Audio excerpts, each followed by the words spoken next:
Bienvenue dans votre édition du week-end. On commence par la magnifique course de Coraline Hughes ce matin lors des JO de Sochi. Elle a fini 7e sur le 30 km skating, l'une des meilleures performances de l'histoire pour une fondeuse française et un beau tir groupé puisqu'Aurore Jean a fini 6e et Anouk Picon-Fèvre a terminé 17e. Autant dire qu'à Embrun, tout le monde était fou de joie. Reportage d'Adrien Citeau.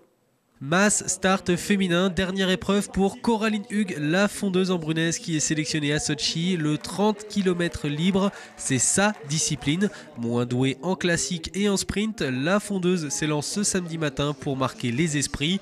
À Embrun, un écran géant était posé sur la scène de la salle des fêtes pour retransmettre la course et permettre au plus grand nombre de vivre ensemble les émotions du sport.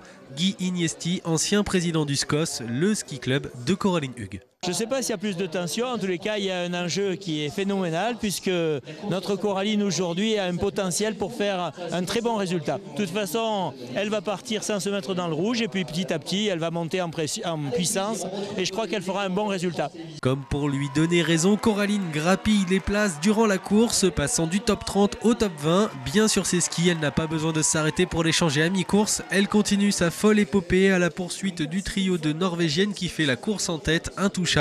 Laurent Decory, l'actuel président du SCOS. Déjà, je crois qu'elle est en train de remonter très très fort. Elle est bientôt dans les 10 et si elle pouvait arriver jusque dans les 5, ce serait merveilleux. J'ai l'impression que les 3 qui sont devant sont assez intouchables. Si elle arrive à rentrer dans le top 10, voire dans le top 5, ça serait vraiment merveilleux. Fin de course et le trio norvégien s'impose après avoir fait toute la course en tête. Surprise dans les derniers virages, Coraline débarque à la 4e place mais se fait rattraper au sprint dans la dernière ligne droite. Elle termine finalement 7e derrière une autre française, Aurore Jean. Écoutez son père Roland Hughes, fier de sa petite fille. Coraline est fabuleuse et fantastique parce que quand elle dit, elle fait. Et elle avait dit qu'elle ferait un top 10. Elle était 4e à 200 mètres de l'arrivée. Elle termine 7e. C'est tout à fait fantastique. C'est son meilleur résultat international. Une 4e place en relais, une 7e place en individuel. Elle peut rentrer comblée de ces Jeux Olympiques. C'est fabuleux. Les Jeux Olympiques sont une cerise sur le gâteau. Coraline va avoir 30 ans bientôt. Jamais j'aurais imaginé que ma fille puisse participer à des Jeux Olympiques. Elle l'a fait et la meilleure des manières possibles. Pour sa mère Babette, la course a été stressante mais elle avait confiance en Coraline. Le résultat est très beau. Elle est 7e mais pour moi elle est 4e.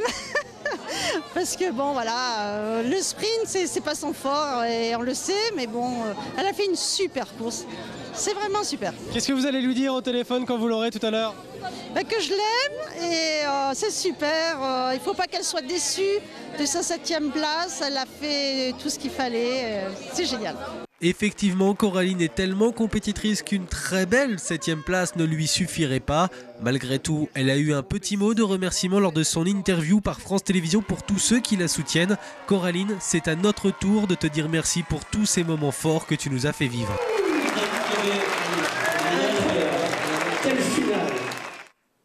Alors la joie pour sa famille, mais aussi pour Coraline bien sûr. Sur France Télévisions, elle remerciait tous les supporters des Alpes du Sud. Regardez.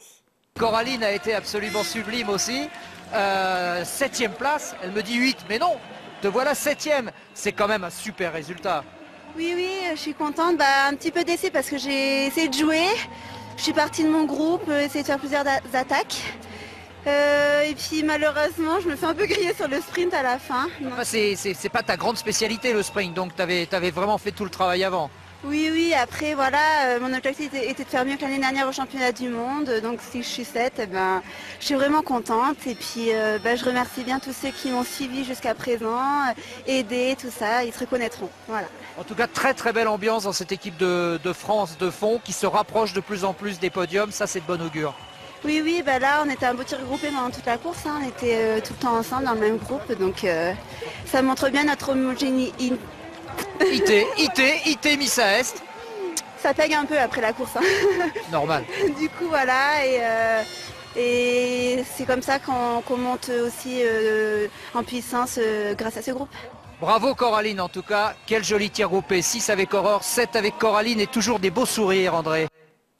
Lourde journée pour les hommes du PGHM de Briançon ce samedi. 7 interventions au total sur les pistes. Entre autres, une femme qui a subi une rupture des ligaments croisés. C'était dans le vallon de la Meige. Et une jeune femme s'est fait une fracture du tibia et du péroné en ski de randonnée à Saint-Étienne en Dévoluy. Et une jeune fille a chuté à Saint-Véran. Elle souffre d'un traumatisme facial et d'une luxation de la hanche. Également des traumatismes au genou ce samedi. Ils ont tous été transportés au CHU de Briançon. Et les cambriolages se poursuivent dans les Hautes-Alpes. Ce samedi matin à Laragne-Montéglin, une boulangerie a été braquée. Un homme encagoulé et armé d'une arme à poing s'est introduit dans la boulangerie et a menacé l'employé. Il est reparti avec une centaine d'euros. Une enquête judiciaire a été ouverte et va être menée par la brigade de recherche de la gendarmerie de Gap.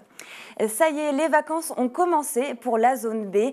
Les touristes des Bouches-du-Rhône ont commencé à arriver sur les pistes. Une journée classée rouge ce samedi et les touristes ont commencé à arriver. Alors les embouteillages, c'est embêtant, mais ils le prennent avec le sourire car tout de même, c'est les vacances. Pas mal d'embouteillages, mais bon, ça s'est bien passé plus ou moins sur la route. Il n'y a pas eu trop de soucis, tout s'est bien passé. Quelques arrêts pipi avec les petites, ce qui est un peu gênant des fois. Nous venons pour la semaine complète et on compte bien en profiter. Nous sommes venus passer une semaine dans votre beau pays avec les belles montagnes enneigées parce que nous n'avons que la mer et pas de neige. Donc nous avons bien roulé jusqu'à 5 km à partir jusqu'au péage de la Sols. Nous avons mis près de 2 heures.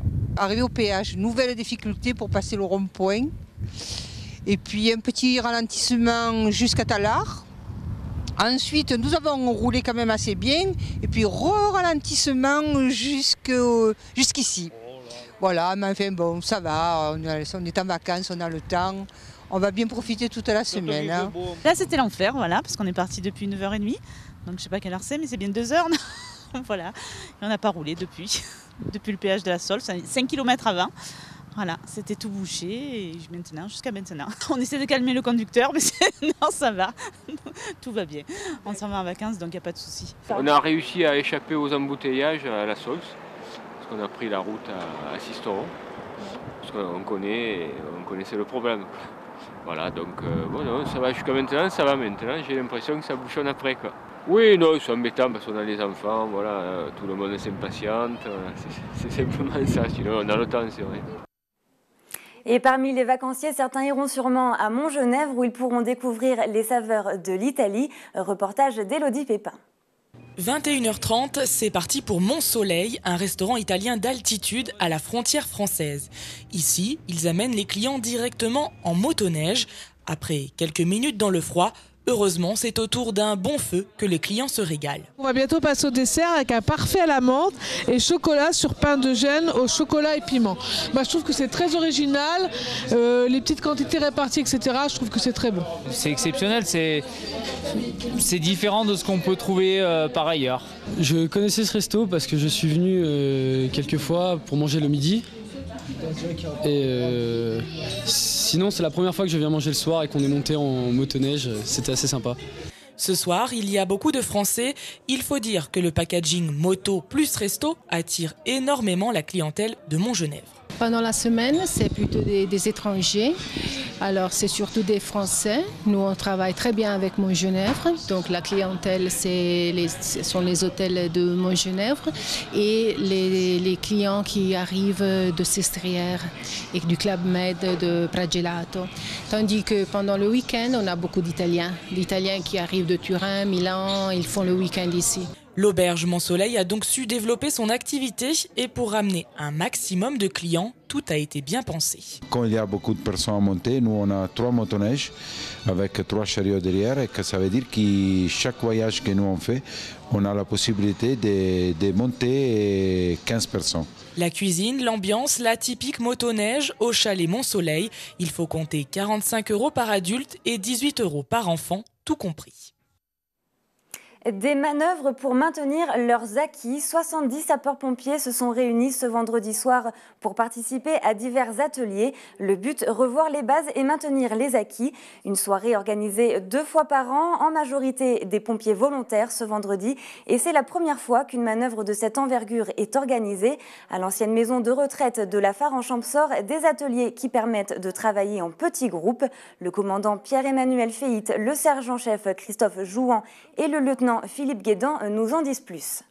C'est l'occasion pour l'ensemble des sapeurs-pompiers du secteur Champsaur, Valgaud, Gapençay et puis le secteur de l'Avance de se réunir et de réviser les techniques, faire de la formation de maintien des acquis et des compétences. C'est essentiellement ce but-là qui est recherché, c'est de bien stabiliser nos connaissances, les bases pour chaque sapeur-pompier. Au niveau atelier, donc on a réparti en 4 ateliers. Donc on a fait un atelier aérie, donc avec une petite reconnaissance dans les couloirs avec recherche de personnes. Après, on a un deuxième atelier qui est un atelier incendie à feu réel. Le troisième atelier sera un atelier donc l'eau de sauvetage avec l'échelle accrochée.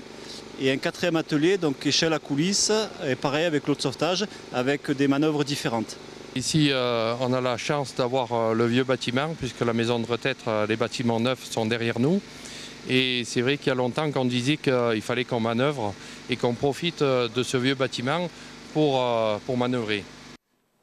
Et puis les Hautes-Alpes au Salon de l'Agriculture. Une quarantaine d'exposants seront présents à Paris cette semaine. Un stand de 50 mètres carrés est réservé aux producteurs et professionnels du tourisme des Hautes-Alpes.